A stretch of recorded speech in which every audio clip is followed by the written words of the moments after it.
உங்களை யாவரும் இந்த நாளிலே உங்களை ஆசீர்வதிக்கிறேன். கர்த்தர் இன்னை கொடுக்கப்பட்ட காரியம், உன் விண்ணப்பம் பரலோகத்தை எட்டியது. இஸ்ரவேல் ஜனங்கள் எசேக்கியா ராஜா காலத்திலே யூத தேசத்திலே தேவனை துதித்து கர்த்தரை ஆராதித்தார்கள். அந்த ஒருமனத்தின் ஆவியை கர்த்தர் கொடுத்தார். விண்ணப்பங்கள் துதிக்கிற சத்தம் பரலோகத்துக்கு கேட்கப்பட்டுச்சான். எடுத்து வாசிங்க 2 நாளாகமும் 30ஆம் அதிகாரம் 27 வசனம். லேவியரான ஆசாரியர்கள் எழுந்து நின்று ஜனத்தை ஆசீர்வதித்தார்கள். அவர்களுடைய சத்தம் கேட்கப்பட்டு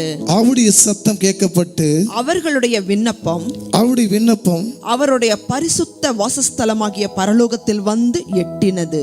அல்லேலூயா. அந்த எசேக்கியேலுடைய ராஜா காலத்துல ஒரு மனமாக தேவனை துதி ஆராதனை செய்து கர்த்தரை மகிமைப்படுத்தினார்களாமா. அவருடைய சத்தம் பரலோகத்தின எட்டினவன ஆசாரிகள் லேவியை போய் அவங்களை எந்திரிச்சுன்னு ஆசீர்வதித்தார்கள். கர்த்தருடைய தேவஜனமே, ஜெபிக்கிற எத்தனை விதமான ஜெபம், கண்ணீர் ஜெபம், மண்டாட்டு ஜெபம், குடும்ப ஜெபம். இந்த ஜெபத்தில் பார்த்தீங்கன்னா நம்ம விண்ணப்பம் கேட்கிற ஜெபம் எல்லாம் பரலோகத்தை எட்டப்படுகிறதா? அப்ப எப்பேற்பட்ட ஜெபம் பரலோகத்தை எட்டி லேவியர்களும் ஆசாரிகளும் அவங்களை நின்று அவங்களை ஆசீர்வதித்தார்கள்னா, எப்பேற்பட்ட இருதயத்தினுடைய விண்ணப்பத்தை கர்த்தர் கேட்பார்னா, சங்கீதம் 51:17, தேவனுக்கேற்கும் பலிகள், தேவனுக்கேற்ற பலிகள் நொறுங்குண்ட ஆவிதான். தேவனே நொறுங்குண்டதும் நறுங்குண்டதுமான இருதயத்தை நீர் புறக்கணியீர். ஆமென். நொறுங்குண்ட இருதயத்தை தேவன் புறக்கணிக்க மாட்டார். உடைந்து போய் நொறுக்கப்பட்ட பிள்ளைகளுக்கு காயங்களை கர்த்தர் ஆற்றுவாராமா. நம்ம எப்படி ஜெபிக்கணும்னா, சங்கீதம் 42:1 சொல்லுகிறது, மான்கு நீரோடை வாஞ்சித்து கதறுவது போல என் ஆத்துமா உம்மை வாஞ்சித்து கதறுகிறது. மான் எப்படின்னா தன் தாகத்துக்கு கத்துமா. உடைந்து போன இருதயத்தை தேவன் செய்வாருமா, ஆத்தி தேற்றுவார். அந்த விண்ணப்பம் தான் எங்க கேட்டதமா, பரலோகத்தை எட்டப்பட்டுச்சு. அப்ப யாருடைய கண்ணீர் எல்லாம் அநேக பரிசுத்தவான்களை கொடுத்து நம்ம சொல்லலாம். அநேக பழைய ஏற்பாடு பரிசுத்தவான் ஆகட்டும், புதிய ஏற்பாடு பரிசுத்தவான்கள் ஆகட்டும், ஆனா அவங்க கண்ணீருக்கு என்ன பதில் கொடுத்தார்? ஆபிரகாமுடைய அடிமையா பெண்ணை தேவன் பதில் கொடுத்தார்.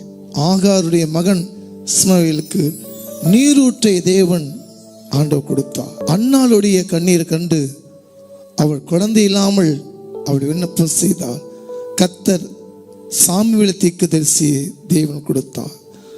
நாயின் ஒரு விதவை கண்ணீர் கண்டு மரித்த அந்த மகனை இயேசு உயிரோடு எழுப்பினார். இன்று கர்த்தர் சொல்கிறார், உங்கள் விண்ணப்பங்களுக்கு, உங்க கண்ணீருக்கு தேவன் பதில் கொடுப்பார். கண்ணீரோடு விதைக்கிறவன் கம்பீரத்தோடு அறுப்பான். எல்லாவுடைய பரிசுத்தவான்களை காட்டிலும் அவனுடைய கண்ணீரோட விதை 100 திணையான கத்தர் வேதம் சொல்லுவன் கண்ணீரை தேவன் கணக்கில் வைப்பாராம். உங்க ஜெபம் எப்படி இருக்கணுமாமா? மான்கள் நீரோடு வாஞ்சித்து கதறது போல உன் இருதயம் கேட்கும் போது உங்களுடைய விண்ணப்பம் கேட்கப்பட்டது. இன்னைக்கு அந்த மான்களை போல நொறுங்குண்ட இருதயத்தை, உடைக்கப்பட்ட இருதயத்தை நீங்க ஆற்றி தேற்றுங்க.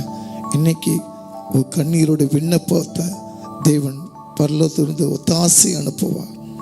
இன்னைக்கு கண்களை மூடி நம்பி ஜெபிப்போம். உங்கள் விண்ணப்பம் பரலோகத்தை எட்டப்பட்டு நாங்கள் கேட்டப்பா. எசேக்கியா ராஜா காலத்திலே ஒரு மனமாக ஜெபித்து கண்ணீர் விடும் போது அந்த ஜெபம் விண்ணப்பம் தேவனை துதிச்சு மகிமைப்படுத்தி ஆராதனை செய்தார்கள்.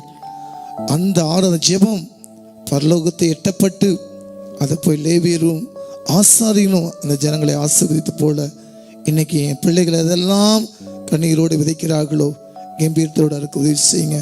ஒருவேளை குழந்தை இல்லையா, கடன் பிரச்சனை இருக்கா, என் வாக்கியம் மாறாதா, என் கண்ணீர் மாறாதா?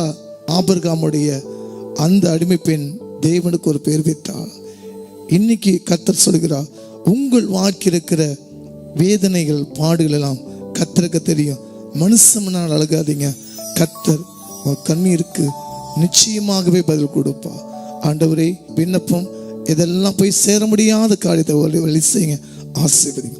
இயேசுவின் நாமத்தில் நல்ல பிதாவே, ஆமென்.